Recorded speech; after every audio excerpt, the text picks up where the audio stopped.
Bonjour, bonjour, cher ami, c'est Magali Pénoël pour la Pénoël Valley. Alors aujourd'hui, je vais te poser une question. L'huile essentielle de santal, est-ce qu'elle est intéressante en cas de cystite? Alors c'est une question qu'on avait posée il y a bien 15-20 ans en arrière.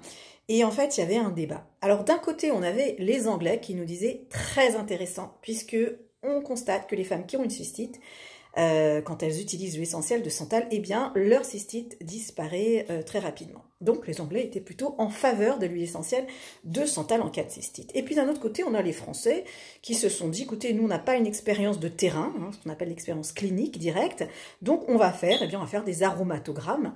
Donc, on va prélever la bactérie, le colibacille, on va le mettre dans une boîte de pétri, et puis on va le mettre en contact avec l'huile essentielle de santal, et là on va observer. Qu'est-ce qu'on va observer? Eh bien tout simplement si l'huile essentielle, elle va favoriser la prolifération de la bactérie, ou au contraire restreindre sa prolifération. Donc si ça fonctionne, on voit plus, 3 ou 4 croix, ça veut dire que ça marche. Si ça ne marche pas, on voit un moins. On emmène donc les études, on fait au laboratoire les aromatogrammes, on attend les résultats avec impatience, et là qu'est-ce qu'on voit? Rien du tout. Pas de croix, donc activité nulle. L'huile essentielle de santal n'a pas du tout été capable d'arrêter la prolifération de la bactérie colibacille. Question, qui dit vrai, qui dit faux? D'un côté, on a les Anglais qui nous disent absolument ça marche. Regardez, cette femme, elle avait la cystite, elle ne l'a plus suite à l'utilisation de l'essentiel de santal. Les Français qui disent c'est gentil, mais regardez, nous, nos tests. Qu'est-ce qu'on fait avec ça? Alors, il faut en fait réfléchir. C'est pour ça qu'en aromathérapie, il ne sert à rien d'apprendre des formules par cœur.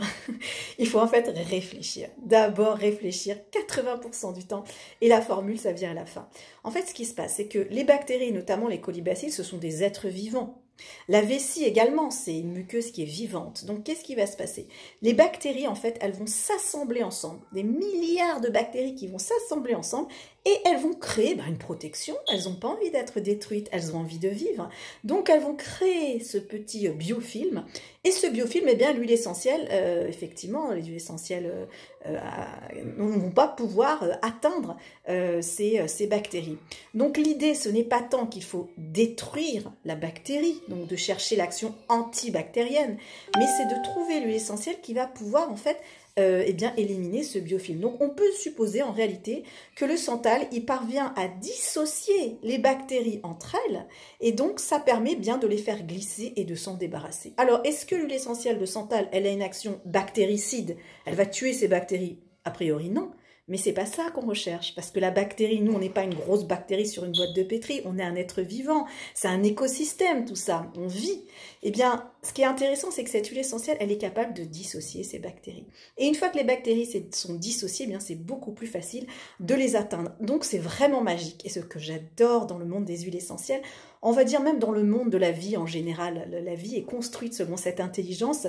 C'est pas simplement des mécanismes linéaires de je tue, je détruis, j'attaque. Non, c'est des écosystèmes. Il y a des populations qui vivent ensemble, il y a des muqueuses, il y a des bactéries, il y a des virus, et tout ça, ça doit vivre en bonne intelligence. Donc parfois, eh bien, il faut éliminer, mais parfois, il ne faut pas éliminer. Parfois, il faut faire glisser. C'est magique, c'est magique. Je pense que ça peut être intéressant aussi d'aller regarder dans les travaux de Margulis, qui parle très bien de tout cet écosystème et de comment les bactéries, elles vivent ensemble. Et je trouve ça passionnant. Et puis, puisque les huiles essentielles sont très complexes, et puisque nous aussi, nous sommes très complexes, on fait rentrer de la complexité avec de la complexité. Donc forcément, notre façon de penser, il faut qu'elle soit complexe aussi, elle ne peut pas être linéaire. C'est pour ça que je t'invite encore une fois à lire le livre du docteur Pénoël, l'aromathérapie quantique, qui parle de toute cette complexité et de cette mise en relation de la vie avec la vie. C'est magnifique.